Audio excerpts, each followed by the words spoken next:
The autumn rain hammered against the classroom windows of PS 184 in Brooklyn, creating a rhythmic percussion that almost drowned out Emma Rodriguez's voice as she explained fractions to her third-grade students. At 23, she'd been teaching for only 2 years, but she loved every chaotic, exhausting moment of it. The children called her Miss Emma, and she knew each of their stories: who came from single-parent homes, who struggled with reading, who needed an extra sandwich at lunch. Miss Emma, I don't get it.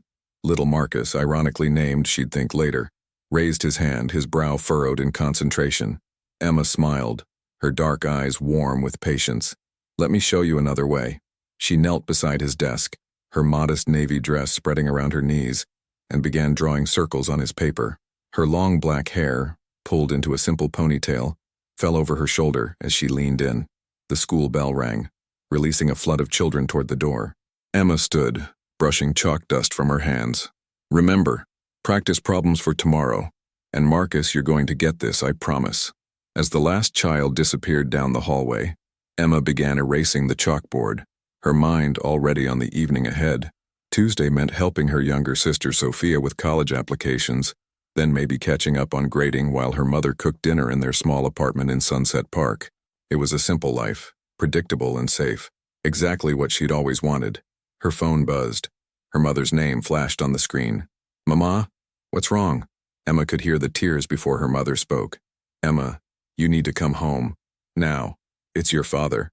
The subway ride from Brooklyn to Sunset Park had never felt longer. Emma's hands trembled as she gripped the metal pole, her mind racing through possibilities. Heart attack? Accident? Her father, Miguel Rodriguez, worked construction. Dangerous work for a man of 56 with a bad back and worse habits. The habits. Oh God, the habits. Her stomach dropped as the worst possibility crystallized in her mind. The gambling. It had been quiet for months, almost a year. She'd let herself believe he'd finally stopped, that the promises this time had been real. Emma practically ran the 3 blocks from the subway station, her sensible flats splashing through puddles, her coat soaked through by the time she reached the modest brick building that had been home for her entire life. She took the stairs 2 at a time to the 3rd floor. The door was already open. Her mother, Rosa, sat on the worn couch, rosary beads clutched in her hands, her face aged a decade since this morning. Sophia, 19 and usually so vibrant, stood by the window, arms wrapped around herself, and her father, Miguel, sat at the kitchen table, his head in his hands, while 2 men in expensive suits stood on either side of him like sentinels. But it was the 3rd man who commanded the room. He stood by the mantel, examining a family photo with casual interest, Emma's high school graduation picture. He was tall, probably 6'2", with dark hair cut precisely, wearing a charcoal suit that probably cost more than 3 months of her salary. His face was angular, handsome in a harsh way, with a strong jaw shadowed by subtle stubble, and eyes so dark they seemed black in the dim apartment light. When he turned to look at her, Emma felt her breath catch. This wasn't a debt collector. This was something far more dangerous. Emma, her father's voice cracked. I'm so sorry, mija. I'm so sorry. The man by the mantel set down the photo frame with careful precision. Miss Rodriguez, I'm Marcus Castellano. He didn't offer his hand. He didn't need to. The name alone told her everything. Everyone in New York knew the Castellano name, whispered it with a mixture of fear and respect. They controlled the waterfront, the unions, half the construction in the city. They were the reason her father had steady work, and apparently the reason he was now in trouble. What's going on? Emma's voice came out steadier than she felt. Marcus Castellano studied her with an intensity that made her want to step back, but she held her ground. His expression revealed nothing. No malice, no sympathy, just cold calculation. Your father owes my organization $375,000, he said simply, as if discussing the weather. He's been gambling at our establishments for 2 years. We've been patient, but patience has limits. The number hit Emma like a physical blow. $375,000. It was incomprehensible, impossible. Papa? She looked at her father, needing him to deny it, to say this was a mistake. Miguel couldn't meet her eyes. I thought I could win it back. I kept thinking the next hand, the next race. I'm sorry, Emma. I'm so sorry. We don't have that kind of money, Emma said, turning back to Marcus. She was terrified, but beneath the fear, anger was rising. Anger at her father, At this situation, at this cold-eyed man standing in her home. We have nothing. You can see that. I can see that, Marcus agreed. His voice was deep, controlled, with a slight rasp that suggested he didn't waste words, which presents a problem. In my business, debts must be paid. It's a matter of principle. If I forgive your father's debt, I show weakness. Others would think they could do the same. So what? Emma's voice rose despite herself. You're here to threaten us? Hurt us? My father made mistakes, but my mother, my sister, they didn't do anything. Something flickered in Marcus's dark eyes. Surprise, perhaps, at her defiance. One of his men shifted, but Marcus raised a hand slightly, a minute gesture that froze the man in place. I'm not here to hurt anyone, Miss Rodriguez. I'm here to offer a solution. He moved closer, and Emma caught the scent of expensive cologne and something else. Leather, perhaps, or gun oil. He stopped about 3 feet away, close enough that she had to tilt her head back to meet his eyes. Your father can't pay his debt, but you can. Emma's blood ran cold. I'm a teacher. I make $38,000 a year. I couldn't pay you back in 10 lifetimes. I'm not asking for money. Marcus's gaze moved over her face, assessing. You're 23, educated from what I understand, well regarded in your community. You have no criminal record, no scandals. You're exactly what I need. I don't understand. A wife. The word hung in the air like a grenade. Emma actually laughed, a short, disbelieving sound. Excuse me, I need a wife, Marcus repeated, his tone unchanged, as if he was negotiating a business contract, which, she realized with growing horror, he was. I'm 35 years old. In my world, a man of my position without a family raises questions. It suggests instability, vulnerability. I have enemies who see my unmarried status as a weakness to exploit. He moved to the window, looking out at the rain-soaked street below. I've been pressured by the other families to marry, to show stability and commitment to our traditions. I need someone respectable, someone clean, someone who has no connections to our world who might bring complications. Emma's mind reeled. You want to marry me? To pay off my father's gambling debt? Consider it a business arrangement. We marry in a private ceremony. You move into my home, appear with me at necessary functions, play the role of my wife in public. In exchange, your father's debt is forgiven, and your family receives a monthly allowance of $10,000. This is insane, Emma whispered. You can't be serious. I assure you I'm very serious. Marcus turned back to her. I've had my people research you, Miss Rodriguez. You're intelligent, composed, beautiful in a natural way that doesn't draw suspicious attention. You have a clean background and a reputation for integrity. You're perfect for my needs. I'm not for sale. Everyone has a price, Miss Rodriguez. The question is whether you value your family's safety and future over your romantic notions of marriage. His voice hardened slightly. Your father's debt won't disappear. If you refuse, I'll take what I'm owed. Your father works in construction on buildings my family controls. Accidents happen. Your sister, Sophia, isn't it, has been accepted to NYU. Student debt can be crippling. Your mother has health issues, I understand. Healthcare is expensive. He wasn't threatening, not directly. He was simply stating facts. But the message was clear. Emma looked at her father, still unable to meet her eyes. Her mother, crying silently. Sophia, pale with fear. Her family, her responsibility. How long? Her voice was barely audible. I beg your pardon? Emma raised her chin, meeting his dark gaze directly. How long would this arrangement last? Something that might have been approval flickered across Marcus's face. 2 years minimum. After that, if you wish to divorce, we can arrange it quietly. The debt will remain forgiven. And during these 2 years, what exactly would you expect from me? Discretion, loyalty, presence when required. You'll have your own quarters in my home. I'm not a monster, Miss Rodriguez. I'm not looking for a real wife, just the appearance of one. Emma's laugh was bitter. Just the appearance. And what about my life? My job? My students? You'll have to resign. A woman in my position doesn't work as a public school teacher, but you'll have resources to do anything else you want. Charitable work, education, whatever interests you, as long as it doesn't compromise my reputation. So I give up everything. My career, my independence, my future.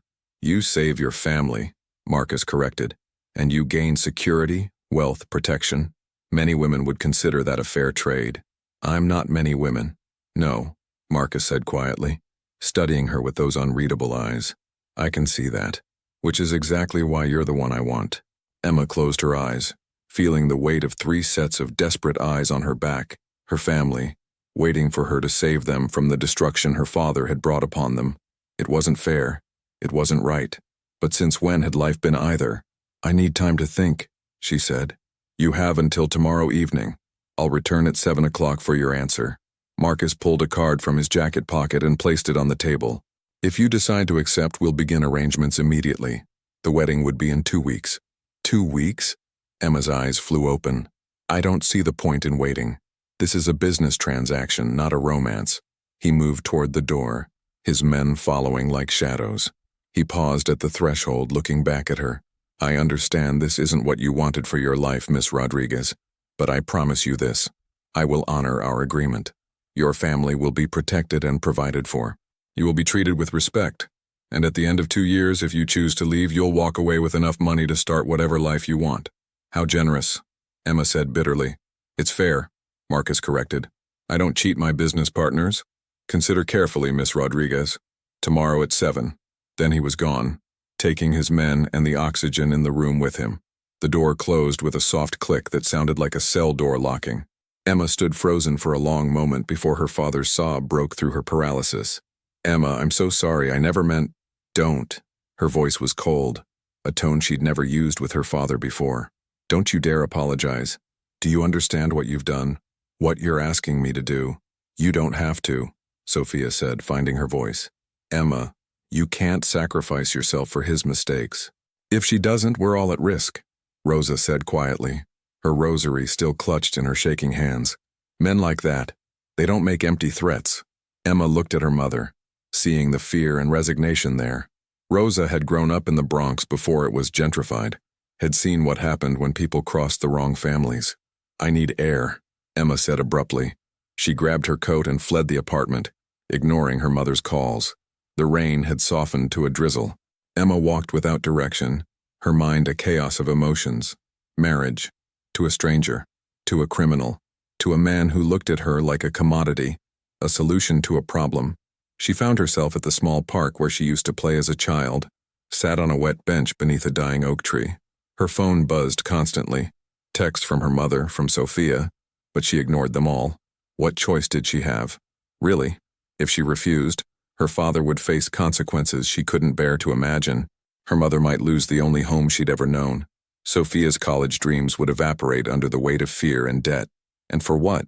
For Emma's pride? For a concept of love and marriage that might never happen anyway? She was 23, had never had a serious boyfriend because she'd been too focused on getting through college, too busy with her students, too protective of her heart. At least this way, her sacrifice meant something. Her family would be safe, comfortable. Sophia could finish school. Her mother could see doctors without choosing between medication and groceries. Emma pulled out the business card Marcus had left. Heavy stock, expensive. Simply his name and a phone number, embossed in black ink. No title, no company name. Men like Marcus Castellano didn't need to explain who they were. She thought about those dark eyes, that controlled voice, the way he'd commanded the room without raising his voice or making threats. He was dangerous, that much was obvious. But he'd also been strangely honest. This is business, not a romance. Maybe that was better. No false promises, no pretense of love. Just a transaction, clean and clear. Her phone rang. Her mother. Mama. Emma answered, her voice tired. Where are you, mija? Come home. We need to talk about this. There's nothing to talk about. Emma watched rain drip from the oak leaves, each drop catching light from the street lamp. We all know what I have to do. Emma, no, we'll find another way. There is no other way, you know that, I know that. Papa destroyed any other way when he gambled away more money than we'll see in our entire lives. Silence on the other end, broken only by her mother's quiet weeping. I'll do it, Emma said, the words tasting like ash. I'll marry him. But Mama, I need you to promise me something. Anything, baby, anything. Promise me that Papa will never gamble again. Not a dollar, not a dime. Because I can't do this twice. If he destroys my sacrifice, if he wastes this chance I'm giving all of you, I will never forgive him. Never. I promise, Emma. I swear on the Virgin. He's done.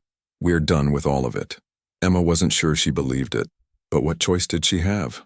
I'm going to walk for a while longer. I'll be home soon. She hung up and sat in the rain, letting it soak through her coat, her hair, her skin, as if it could wash away the decision she'd just made. Tomorrow at 7, Marcus Castellano would return. Tomorrow at 7, she would agree to become his wife, not for love, not for romance, for debt, for family, for survival. Emma pulled out her phone and typed a text to her principal, requesting a meeting first thing in the morning. She'd have to resign. 2 weeks to tie up her life, to say goodbye to her students, to prepare for a future she'd never imagined. In 2 weeks, she would walk down an aisle to a man she didn't know, didn't love, maybe didn't even like. She would become Mrs. Marcus Castellano, wife to one of the most feared men in New York. The rain fell harder, and Emma didn't move. She sat beneath the oak tree and let herself cry, for the life she was leaving, for the dreams she was sacrificing, for the girl who'd believed that good things happened to good people if they just worked hard enough. That girl was gone now. In 2 weeks, someone else would take her place. Someone who understood that in the real world, sometimes you didn't get to choose your own fate. Sometimes it chose you. And sometimes you made the choice that saved everyone else, even if it destroyed who you thought you'd be. Emma stood finally, straightened her shoulders, and walked back toward home. Tomorrow at 7, she would give Marcus Castellano her answer. Tonight, she would allow herself this grief. Tomorrow, she would begin learning how to be the wife of a mafia boss. 2 weeks later, Long Island Estate. Emma stood before the full-length mirror in a bedroom that cost more than her family's entire apartment, staring at a stranger in white. The wedding dress was elegant, a simple silk sheath that fell to her ankles with delicate lace sleeves and a modest neckline. Nothing ostentatious, nothing that screamed bride. It was appropriate for what this was, a business transaction wrapped in ceremony. Her hands trembled as she smoothed the fabric over her hips. In 6 hours, she would be Mrs. Marcus Castellano. The past 2 weeks had moved with surreal speed. The morning after Marcus's visit, Emma had gone to her principal's office and resigned, citing urgent family matters. Mrs. Chen had been disappointed but understanding, hugging Emma and wishing her well.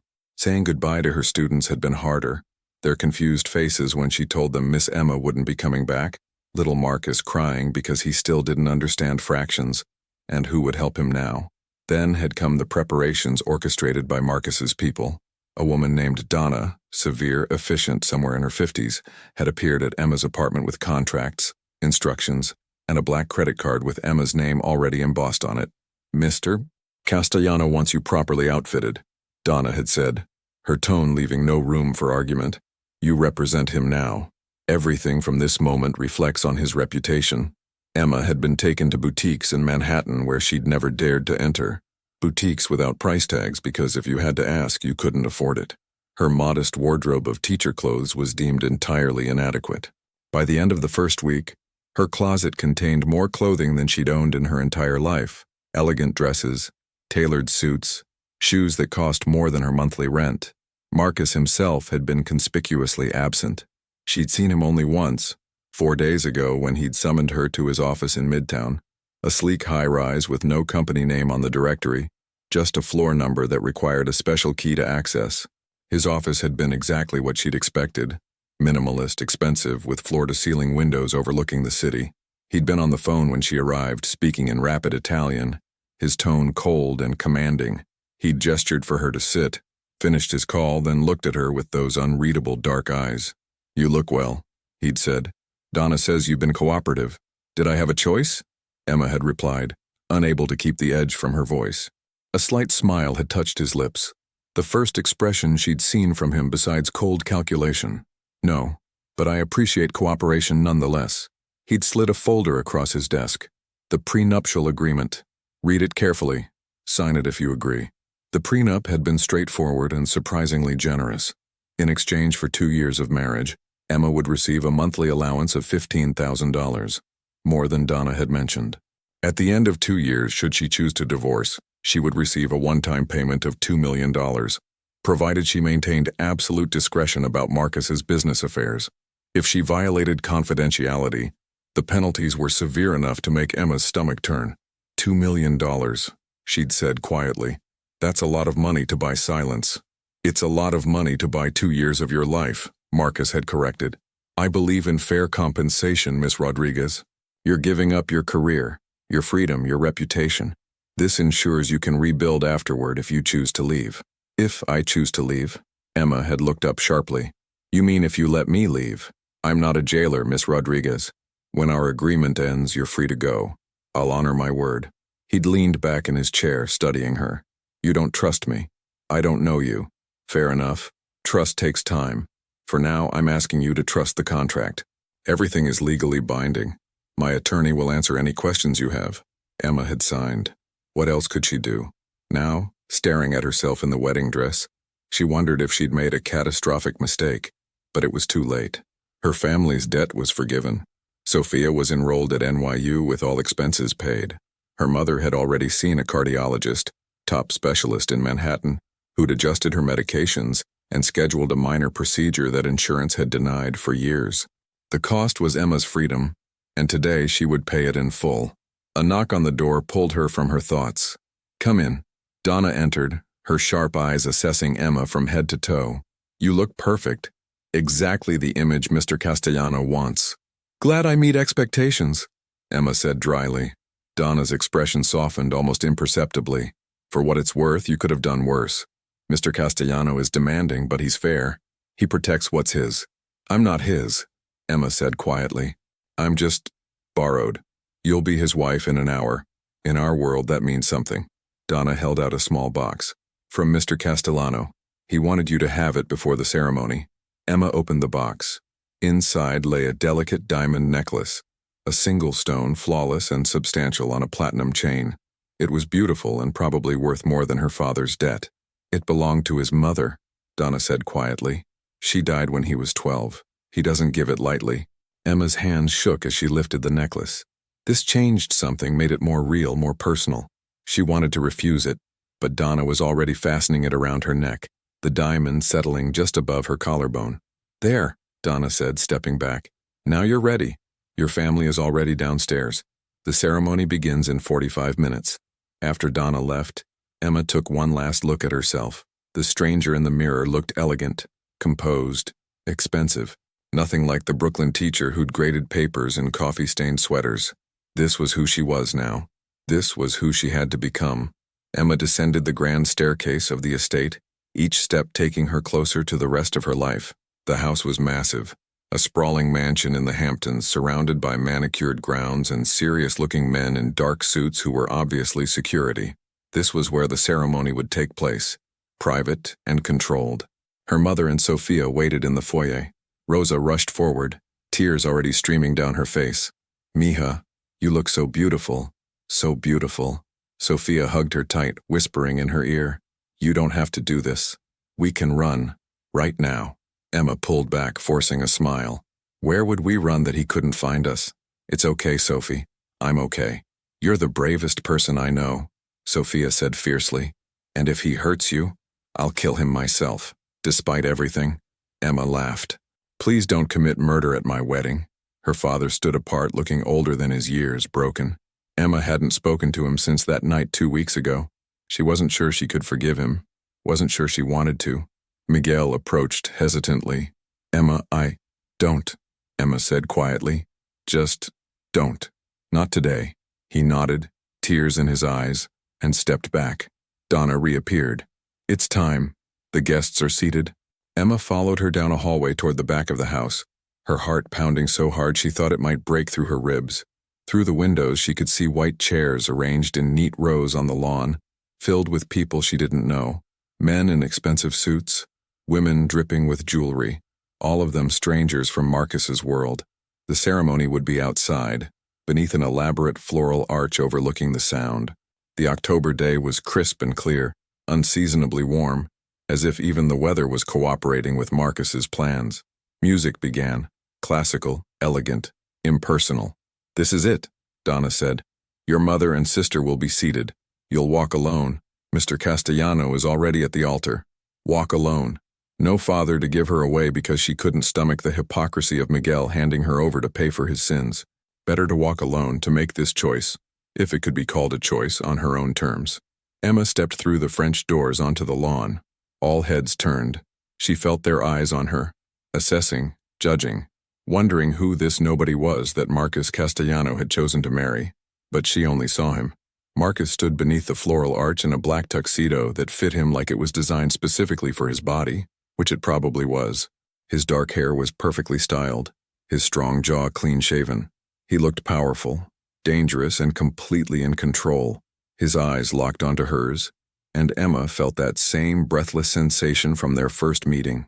He watched her approach with an intensity that made her feel both exposed and weirdly protected, as if she was the only person in the world who mattered in this moment.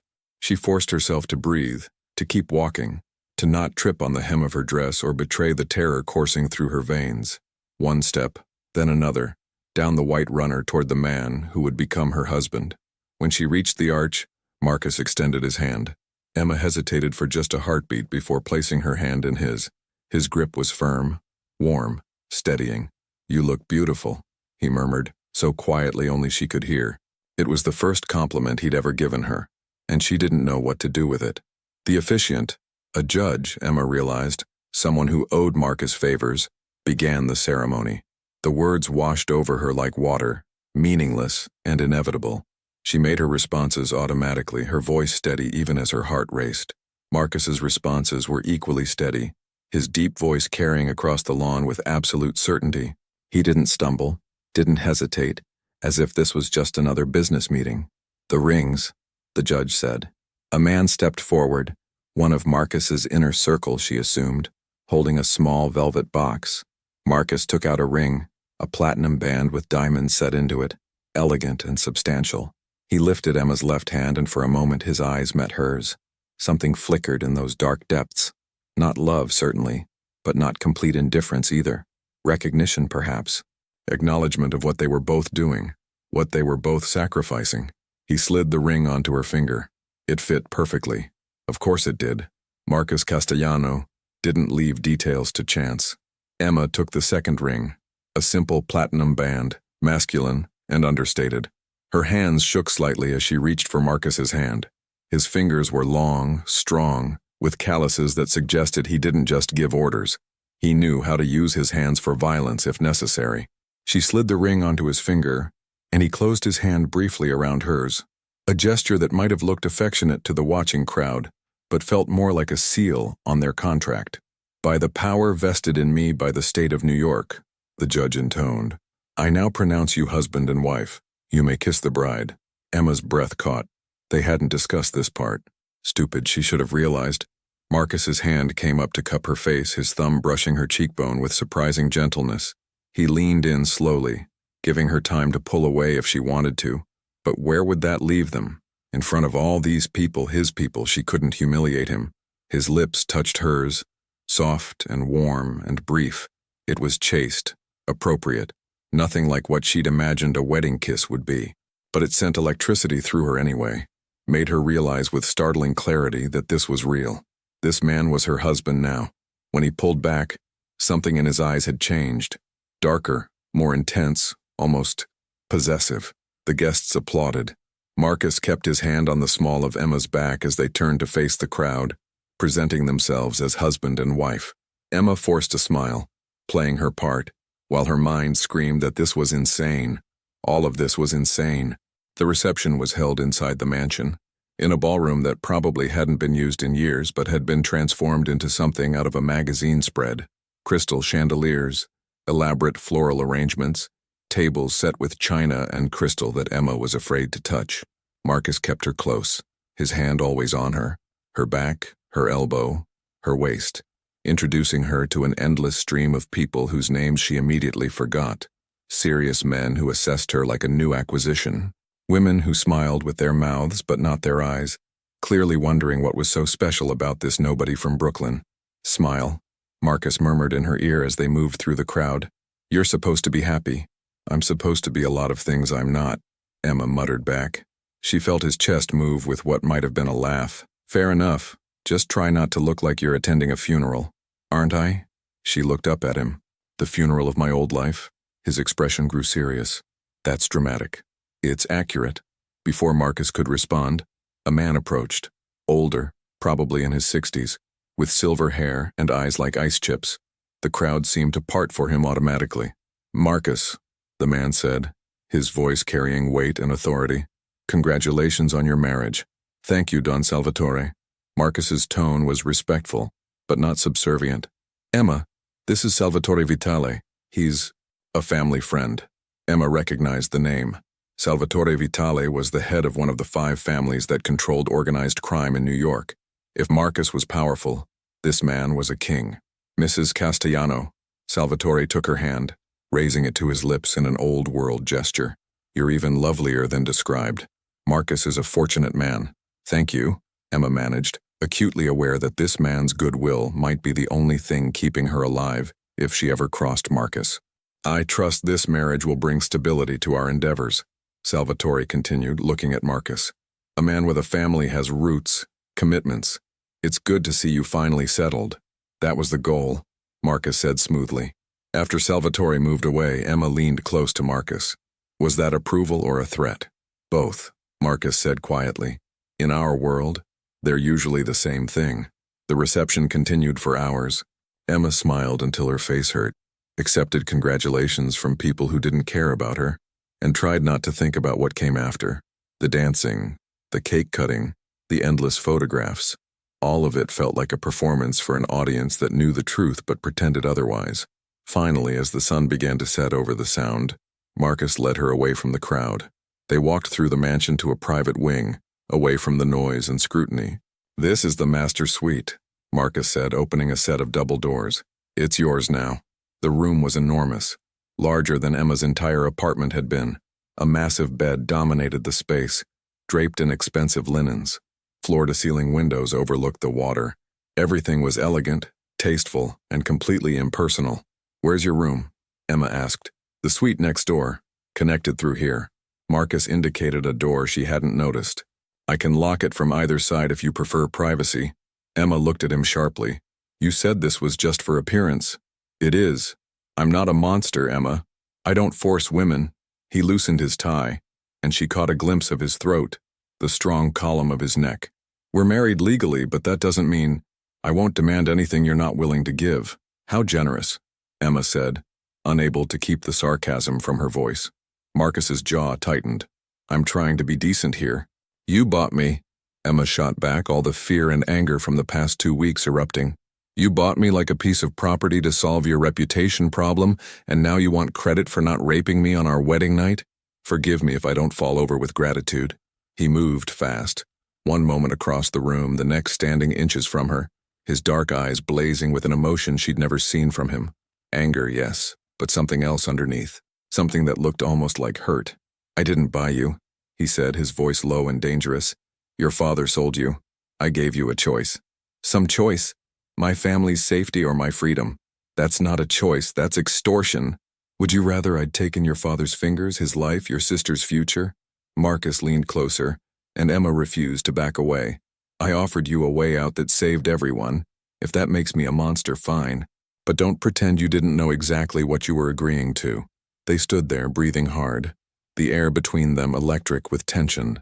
Emma's heart pounded, and she realized with shock that she wasn't just angry. She was alive in a way she hadn't felt in 2 weeks. Fighting with him, standing up to him, made her feel less like a victim and more like herself. I hate this, she whispered. I hate what my life has become. Something in Marcus's expression shifted. The anger drained away, leaving something that looked almost like regret. I know. He stepped back, running a hand through his hair, disrupting the perfect style. For what it's worth, I'm sorry. Not for the arrangement. I needed this. Needed you. But I'm sorry it had to be this way. Emma sank onto the edge of the massive bed, suddenly exhausted. The adrenaline that had carried her through the day evaporated, leaving her empty. What happens now? Now we live up to our agreement. Marcus moved to the window, looking out at the darkening water. We'll stay here tonight, then tomorrow we leave for our honeymoon. Emma's head snapped up. Honeymoon? You didn't mention a honeymoon. It's expected. A newly married couple doesn't stay in the city. It would raise questions. He turned to face her. I have a cabin upstate in the Adirondacks. Private. Secure. We'll spend a week there. Let the dust settle. Give my enemies time to accept the new reality. A week alone with you? You're my wife, Emma. People expect us to want time alone. He paused.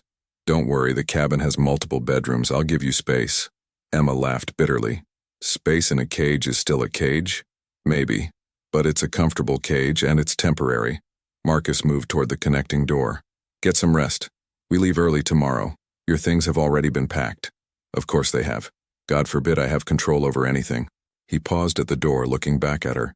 The light from the setting sun cast shadows across his face, highlighting the sharp angles, the hardness that came from years of violence and power. But his eyes held something that looked almost like loneliness. I don't expect you to like me, Emma. I don't expect forgiveness or gratitude.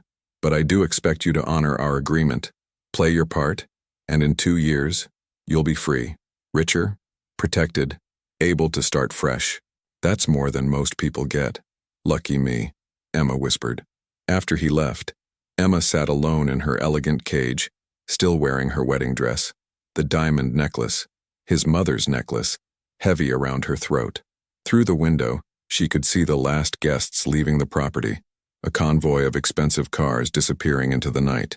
She was Mrs. Marcus Castellano now, wife to a mafia boss, trapped in a life she'd never wanted by circumstances beyond her control. Tomorrow she'd go with him to the mountains, a week alone with a man who terrified and confused her in equal measure, a man who'd bought her cooperation but couldn't buy her loyalty. But as Emma finally stood to remove the dress, to shed the costume of this bizarre day, she caught her reflection in the mirror. The stranger stared back at her, and for just a moment, Emma saw something new in her own eyes. Not defeat, not acceptance, determination. Marcus Castellano thought he'd acquired a convenient wife, a prop to play a role in his dangerous world. But Emma Castellano now, was nobody's prop. If she had to spend 2 years in this life, she'd survive it on her own terms. She'd play her part, yes, but she wouldn't disappear. Wouldn't become just another possession in Marcus's collection. She'd find a way to be herself, even in this cage. And maybe, just maybe, she'd find a way to make Marcus Castellano regret underestimating the Brooklyn teacher he'd married. The drive from Long Island to the Adirondacks took nearly 6 hours, and Marcus drove the entire way himself.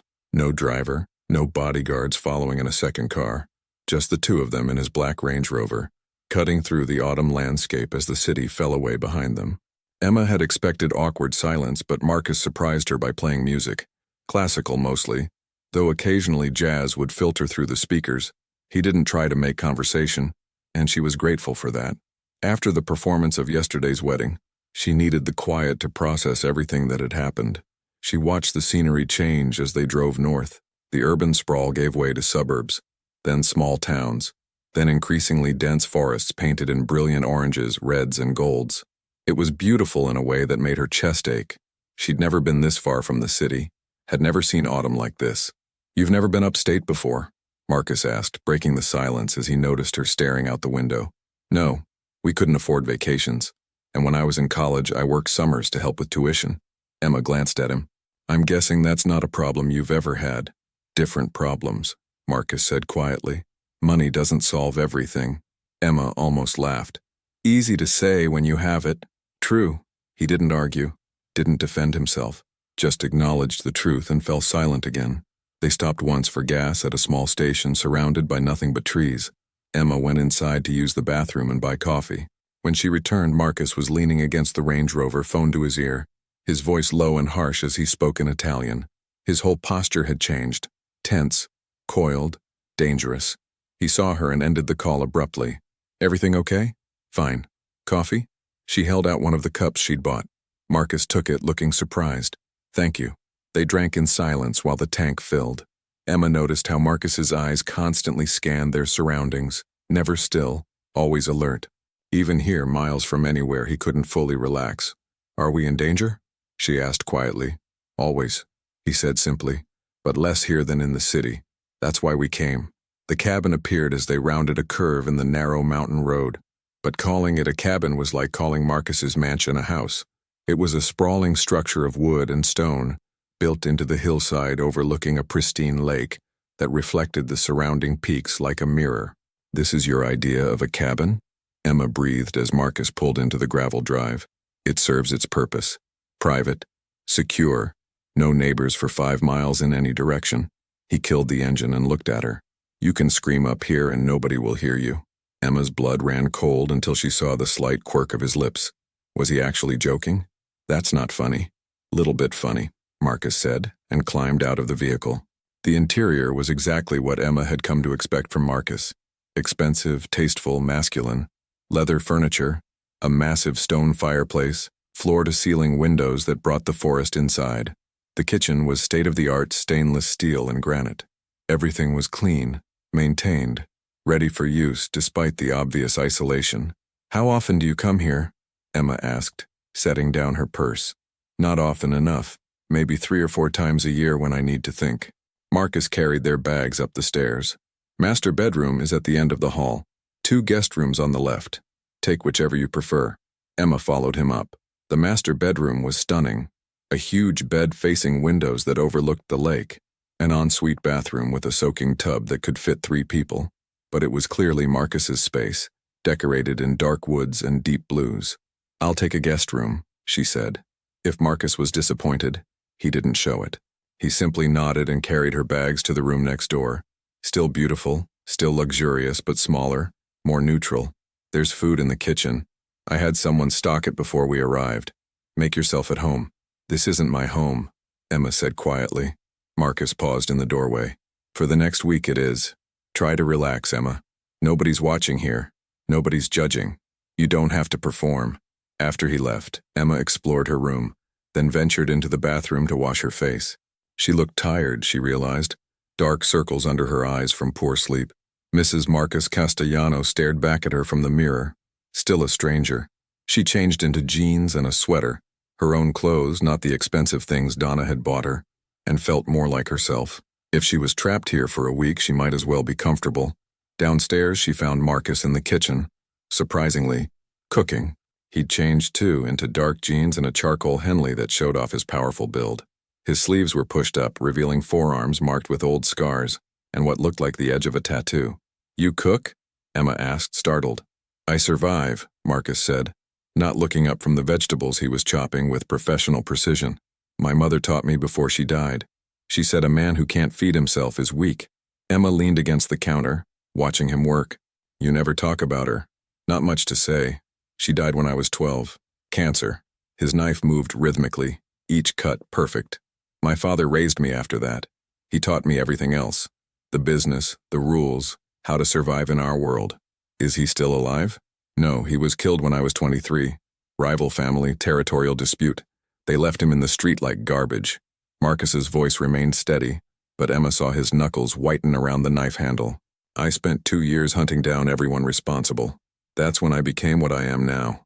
The casual way he spoke about murder should have terrified Emma, but instead she felt oddly sad.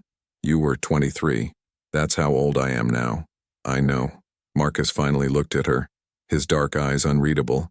"You want to help or just watch?" Emma pushed off the counter. "What do you need?"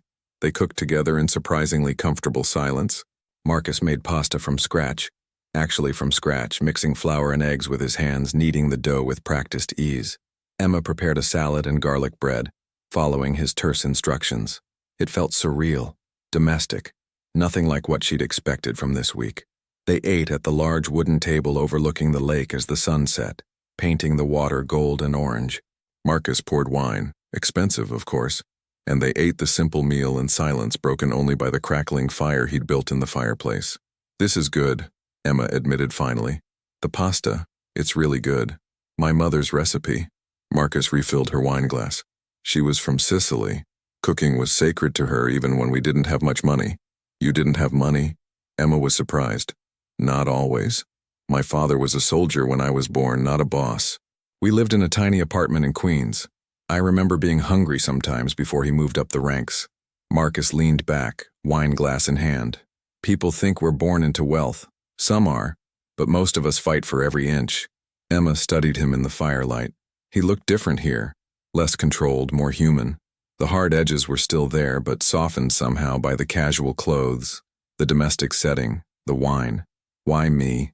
she asked suddenly. "Really? You could have chosen anyone. Why a teacher from Brooklyn with no connections?" Marcus was quiet for a long moment, swirling the wine in his glass. "That's exactly why. No connections means no complications. No family allegiances that might conflict with mine. No history in our world that could be used against either of us." He met her eyes.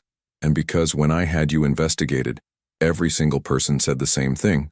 Emma Rodriguez is good, honest, kind. I needed someone good, Emma. Someone who might actually survive this life without becoming corrupted by it. Assuming I don't become corrupted by it, Emma said quietly. You won't. You're stronger than you think. He stood, collecting the dishes. Get some rest. Tomorrow we can explore the lake if you want, or just stay in and read, whatever you prefer. Emma helped clean up, then retreated to her room. She tried to read but couldn't focus. Her mind kept replaying dinner, the unexpected intimacy of cooking together, the glimpses of the man beneath the mafia boss exterior. She was still awake at midnight when she heard footsteps in the hallway, then the sound of the back door opening. Curious, she went to her window and saw Marcus walking down toward the lake, a bottle in his hand. Emma should have stayed in her room, should have respected his privacy. Instead, she grabbed a blanket and followed. She found him sitting on the dock, feet dangling over the water, drinking directly from a bottle of whiskey. The moon was nearly full, reflecting off the still surface of the lake. Can't sleep either? She asked softly. Marcus didn't turn around. You should go back inside. Probably, but Emma sat down beside him anyway, wrapping the blanket around her shoulders against the October chill. Are you okay? Why wouldn't I be? Because you're sitting alone in the dark drinking whiskey straight from the bottle. That's usually a sign someone's not okay. Marcus laughed, a real laugh, rough and genuine. Fair point. He offered her the bottle. Want some? Emma hesitated, then took it. The whiskey burned going down, making her cough, but warmth spread through her chest. She handed it back. They sat in silence, passing the bottle back and forth, watching moonlight dance on the water. Emma felt the alcohol loosening something in her chest, dissolving the fear and anger she'd been carrying. I was supposed to marry someone else, Marcus said suddenly. 3 years ago. Her name was Isabella, daughter of a boss from New Jersey. It was arranged, like ours, but we'd known each other since we were kids. Actually liked each other. Emma's heart clenched unexpectedly. What happened? She was killed. Car bomb meant for her father, but she borrowed his car that day. Marcus took a long drink. I found out later it was my uncle who ordered the hit. My own blood trying to start a war between families so he could seize power in the chaos. Oh my God, Marcus. I killed him myself, Marcus continued, his voice flat. Put a gun in his mouth and pulled the trigger while he begged for mercy. Then I killed everyone who helped him. 13 people died because of what they did to Isabella. Emma should have been horrified. Should have run back to the cabin and locked herself in. Instead, she found herself asking, did you love her? I could have, given time. Marcus looked at her finally, his eyes reflecting moonlight. After she died, I swore I'd never put myself in that position again. Never care enough about someone that losing them could destroy me. That's why our arrangement is perfect. No feelings, no vulnerability, no weakness. That's a lonely way to live, Emma said softly. It's a safe way to live. He took another drink. In my world, Emma, love is a weapon. The people you care about become targets. I've seen men broken because their enemies found their weakness. A wife, a child, a lover. I won't be that man. Emma understood then, really understood, why Marcus had chosen her. Not just for appearance, not just for convenience. He'd chosen someone he thought he could never love, someone who would remain at a safe distance emotionally, even while playing the role of wife. She should have felt insulted. Instead, she felt sad for him. You can't control everything, she said. Feelings don't follow rules. I've managed for 12 years. Marcus stood, swaying slightly. The whiskey was affecting him more than he wanted to show. You should go inside, it's cold. So should you. I'll be fine. Marcus. Emma stood too, and maybe it was the whiskey or the moonlight or the sheer insanity of her situation, but she reached out and touched his arm. Come inside, please. He looked down at her hand on his arm, then at her face. Something shifted in his expression, the careful control cracking just slightly. Why do you care? I don't know, Emma admitted honestly, but I do. Come on. They walked back to the cabin together, Marcus's steps less steady than usual. Inside, he moved toward the stairs but stumbled. Emma caught him, or tried to. He was too heavy, too solid, and they ended up against the wall, his weight pressing her back. For a moment, they were frozen like that. Emma's heart pounded as she felt the heat of his body, smelled whiskey and pine and something uniquely him. Marcus's hands were braced on either side of her head, his face inches from hers. His dark eyes locked on her mouth. I should go, he said roughly but didn't move. Yes, Emma breathed. but didn't push him away. The tension between them was electric, dangerous. Emma saw the moment Marcus's control started to slip, saw desire flare in his eyes along with something darker, need, loneliness, years of denying himself any genuine connection. His hand came up to cup her face, thumb brushing her lower lip. "Tell me to stop." Emma's breath caught. She should tell him to stop, should remind him of their agreement, of the boundaries he'd promised to respect. But the words wouldn't come because she didn't want him to stop. She wanted, God help her, she wanted him to close the distance, to kiss her like he meant it, to make her feel something other than trapped and angry. Emma, her name was a warning, a plea, a question all at once. She answered by rising on her toes, eliminating the last few inches between them. Marcus made a sound low in his throat. Surrender or victory she couldn't tell, and then his mouth was on hers, and nothing was simple anymore. This wasn't like the chaste kiss at their wedding. This was fire and need and 3 weeks of tension exploding between them. Marcus kissed her like he was starving, his hand sliding into her hair, tilting her head back to deepen the kiss. Emma's hands fisted in his shirt, pulling him closer, giving as good as she got. He tasted like whiskey and danger, and Emma couldn't get enough. When his tongue traced her lower lip, she opened for him, and the kiss turned molten. Marcus's other hand gripped her hip, pulling her flush against him, and Emma felt exactly how much he wanted her. It should have scared her. Instead, it made her feel powerful. Marcus broke the kiss first, breathing hard, resting his forehead against hers. "This is a bad idea." "Terrible," Emma agreed, but her hands were still fisted in his shirt. "We agreed." "I know what we agreed." Emma looked up at him, saw her own confusion reflected in his dark eyes. "I don't know what this is, Marcus. I don't know what I'm doing, but I know I don't want you to stop." Something in his expression cracked completely. "It'll hurt," he said roughly, his voice raw with honesty. "Letting yourself feel something real in this life. It always hurts, and I won't be able to stop it. Won't be able to protect you from everything, you understand that?" Emma realized he wasn't just talking about physical intimacy. He was talking about emotional vulnerability, about the danger of caring, about the risk they'd both be taking if they crossed this line. "I understand," she whispered. Marcus studied her face for a long moment, searching for doubt, for fear. Whatever he saw there must have satisfied him because he lifted her suddenly, her legs wrapping around his waist automatically as he carried her up the stairs. "My room or yours?" he asked against her mouth. "I don't care. Yours." The master bedroom was dark except for moonlight streaming through the windows. Marcus set Emma on the edge of his bed, then stepped back, giving her one last chance to change her mind. Instead, Emma reached for the hem of her sweater and pulled it over her head. Marcus's breath caught. He moved forward, hands sliding up her sides, mapping her skin with reverent touches that made her shiver. "You're sure? Are you always this talkative?" Emma asked, reaching for his shirt. He caught her wrists gently. "I need to hear you say it. Need to know you want this." Emma met his eyes, saw the vulnerability there beneath the desire. This powerful, dangerous man was giving her all the control, making sure she chose this freely. "I want this," she said clearly. "I want you." Marcus released her wrists and stepped back just long enough to pull his shirt over his head. Emma's breath caught at the sight of him. Broad shoulders, defined abs, and skin marked with scars that told stories of violence survived. There was a tattoo over his heart, a name in script. Isabella. Emma's chest tightened, but before she could think too hard about it, Marcus was kissing her again, lowering her back onto the bed, his weight settling over her in a way that felt right despite everything. His hands were everywhere, her hair, her face, her waist, touching her like she was precious, like she mattered. When he whispered her name against her skin, it sounded like a prayer and a curse all at once. "It'll hurt," he'd warned her on the dock, and Emma understood now what he meant. Not the physical act. That was gentle despite his rough edges.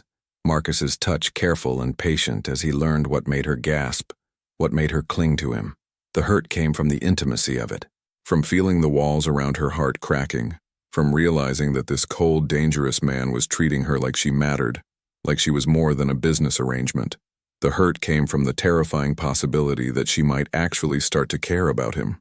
Afterward, they lay tangled together in the moonlight, breathing hard, skin cooling in the night air. Marcus pulled a blanket over them, and Emma settled against his chest, listening to his heartbeat slow. That wasn't supposed to happen. Marcus said quietly. I know. It can't happen again. Okay, Emma said, but neither of them moved apart. I'm serious, Emma. This complicates things. Makes it messy. I heard you. She traced one of his scars, a raised line across his ribs. How did you get this one? Knife fight when I was 19. Kid from a rival crew thought he could take me. Marcus's hand stroked her hair absently. I was wrong about you. About what? I thought I could keep you at a distance, thought I could control this, keep it strictly business. His arm tightened around her. But you're under my skin now. That's dangerous for both of us. Emma lifted her head to look at him. So what do we do? I don't know. Marcus touched her face, his thumb brushing her cheekbone. But we figure it out in the morning. Right now, just stay. Emma settled back against him. And despite everything, despite the insanity of her situation, the danger, the uncertainty, she felt safe, protected. Like maybe this forced marriage could become something neither of them had expected.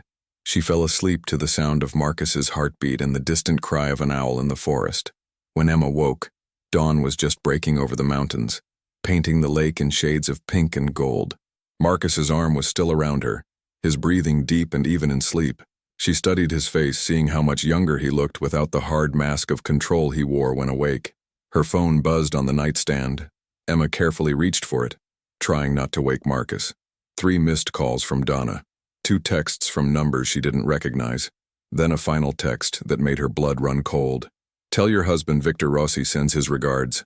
The honeymoon is over. Time to come home and face reality. Attached was a photo, Emma's family, leaving their apartment building, unaware they were being watched and photographed. Marcus stirred, immediately alert despite having been asleep seconds before. What's wrong? Wordlessly, Emma handed him the phone. She watched his expression go from sleepy to deadly in an instant. He sat up, reading the message, his jaw tightening with barely controlled fury. Get dressed, he said, his voice cold and hard. The mafia boss, not the man who'd held her last night. We're leaving, now. Marcus, my family, we'll be fine. I'll have them moved to a safe house within the hour. He was already reaching for his phone, making calls in rapid Italian, his commands sharp and precise. Emma scrambled out of bed, grabbing her clothes. Who's Victor Rossi? Marcus's expression turned even darker. Someone who should have stayed dead. He finished his call and looked at her, and for just a moment, she saw fear in his eyes. Not for himself, but for her. Get ready, Emma. The real world just came calling, and it's uglier than you can imagine. As Emma rushed to dress, she realized that the safety of the cabin, the unexpected intimacy of last night, it had all been an illusion. A brief respite before reality crashed back in. Marcus had warned her on the dock. In his world, the people you care about become targets. And now, because of one night of vulnerability, because they'd crossed the line from business arrangement to something real, Emma had become exactly that, a target. The drive back to the city was tense and silent. Marcus's knuckles were white on the steering wheel as he made call after call in clipped Italian, organizing protection for Emma's family while she sat frozen beside him, staring at the threatening text message. They didn't return to the Long Island estate. Instead, Marcus brought her to a penthouse in Tribeca, 43rd floor, all steel and glass with security that rivaled Fort Knox. Donna met them at the door, her expression grim. Your family is secure. Safe house in Westchester. 4 guards. Your mother's medications have been transferred. Can I see them? Emma asked immediately. Not yet, Marcus said flatly. Too dangerous. Victor will be watching for contact. So I'm supposed to just hide here? Emma's voice rose. You're supposed to stay alive. Marcus disappeared into his office without another word, already on another call. Emma stood in the massive living room feeling utterly helpless. Donna guided her through the apartment, explaining security protocols. Bulletproof windows, panic buttons in every room, biometric locks on the elevator.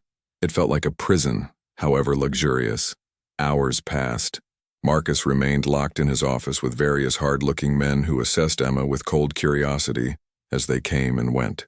She paced, tried to read, couldn't settle. The intimacy of the cabin felt like a distant dream. Near midnight, she heard the elevator.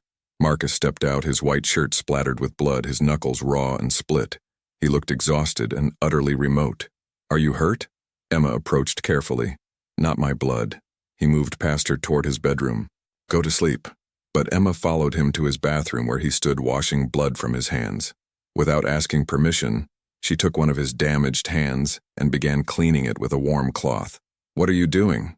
Marcus asked quietly. "Taking care of you." Emma focused on his knuckles. "Tell me what happened." Marcus was silent for a long moment. "Victor hit one of our warehouses, killed 3 of my men, left a message in their blood. The king is dead." Emma's hands stilled. "He's trying to take over. He's trying to prove I'm weak. That marriage made me vulnerable." Marcus's voice was hollow. "Maybe he's right. Stop." Emma cupped his face, forcing him to look at her. "You're not weak. You're human. That's different. In my world, it's the same thing." But he didn't pull away. "I can't afford to care, Emma. Caring gives my enemies weapons." "So what? You shut everyone out forever? That's not living, Marcus. That's just existing. It's surviving." "Bullshit." Emma's voice turned fierce. "You're scared. Not of Victor. You're scared of caring about someone. Scared that if you feel something real, losing it will destroy you." Marcus's jaw tightened. "You don't know what you're talking about, don't I? You've built walls so high nobody can get in. You tell yourself it's protection, but really, you're just alone." Emma stepped closer. "I'm not asking you to love me, but stop pushing me away. Let me help. Give me a purpose besides sitting in a tower waiting to be rescued." "Help how?" Marcus asked warily. "However I can. I'm smart. I learn fast. Teach me to protect myself. Let me be your queen, not your pawn." Marcus studied her, conflict clear in his dark eyes. "If I do this, you follow my rules. You learn to shoot, to fight, to read people. You do exactly what I say when there's danger." "Agreed. And when this goes bad, and it will, don't say I didn't warn you." His hand cupped her jaw gently. "Tomorrow we start training. Tonight you sleep." "Marcus, don't argue. Use the master bedroom. I need to make calls." He stepped back. "War is coming, Emma. I need to be ready." Emma wanted to protest but saw the exhaustion in every line of his body. "We'll figure this out. Together." He nodded but didn't meet her eyes. "Get some sleep." As Emma settled into his bed, surrounded by his scent and the glittering city below, she realized the truth. She was falling for him. The dangerous man who'd married her for convenience was becoming someone she genuinely cared about. It was messy, complicated, and exactly what Marcus feared. But Emma was done pretending this was just business. Tomorrow she'd start proving she could be more than a liability. Tonight she'd let herself hope they could survive this together. In the other room, Marcus sat in darkness, Emma's words echoing in his mind. She'd seen through every defense he'd built. And the terrifying part? He'd let her. The drive back to the city was tense and silent. Marcus's knuckles were white on the steering wheel as he made call after call in clipped Italian, organizing protection for Emma's family, while she sat frozen beside him, staring at the threatening text message. They didn't return to the Long Island estate. Instead, Marcus brought her to a penthouse in Tribeca, 43rd floor, all steel and glass with security that rivaled Fort Knox. Donna met them at the door, her expression grim. "Your family is secure. Safe house in Westchester, 4 guards. Your mother's medications have been transferred." "Can I see them?" Emma asked immediately. "Not yet," Marcus said flatly. "Too dangerous. Victor will be watching for contact." "So I'm supposed to just hide here?" Emma's voice rose. "You're supposed to stay alive." Marcus disappeared into his office without another word, already on another call. Emma stood in the massive living room, feeling utterly helpless. Donna guided her through the apartment, explaining security protocols, bulletproof windows, panic buttons in every room, biometric locks on the elevator. It felt like a prison, however luxurious. Hours passed.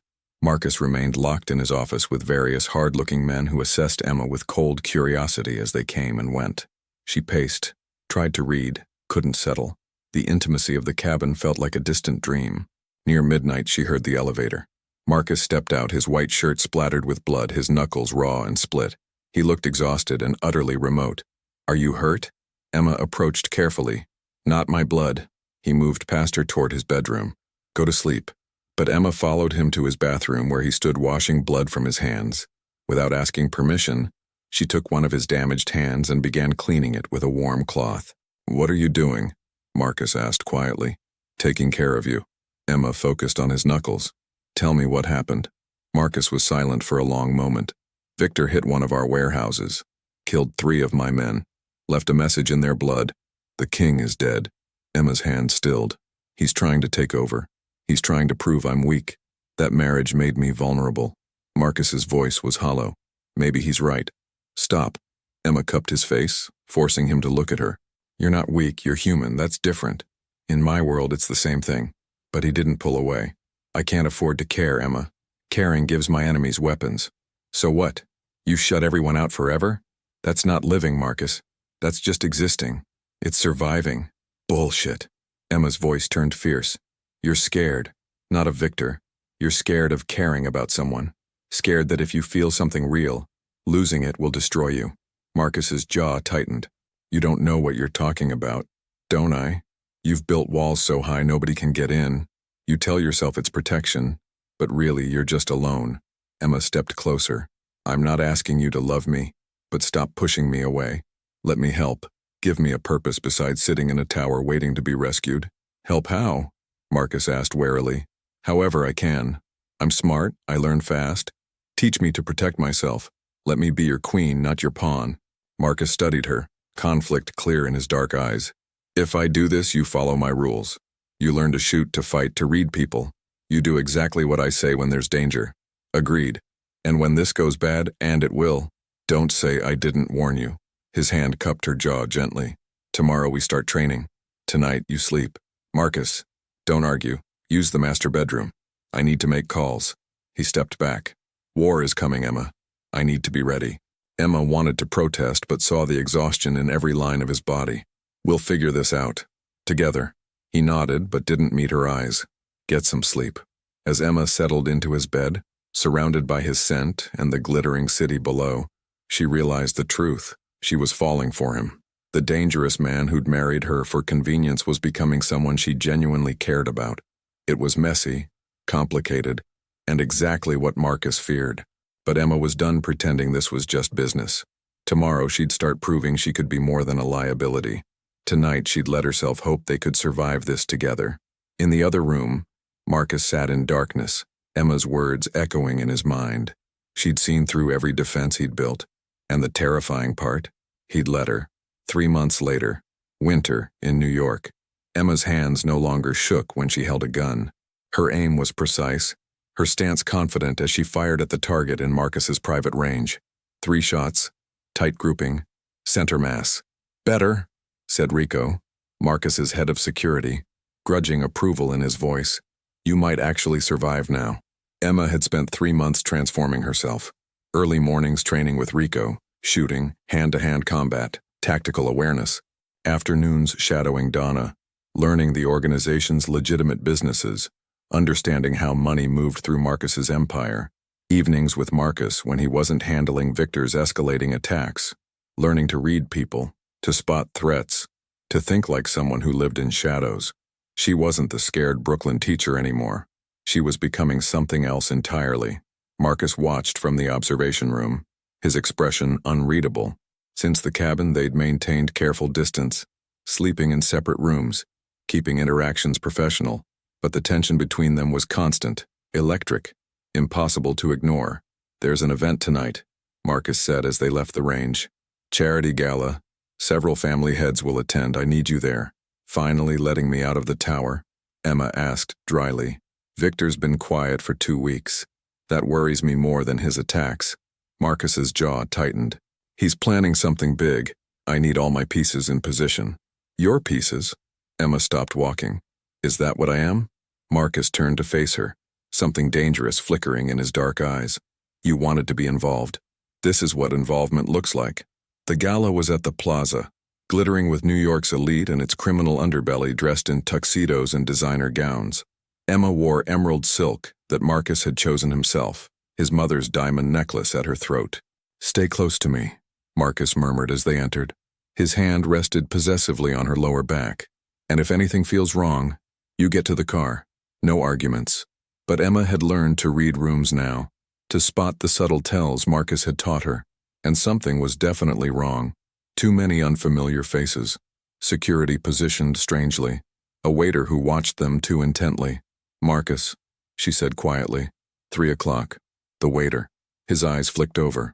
Good catch. There are others. Victor's people. His hand moved to his concealed weapon. He's here. The lights went out. Gunfire erupted in the darkness.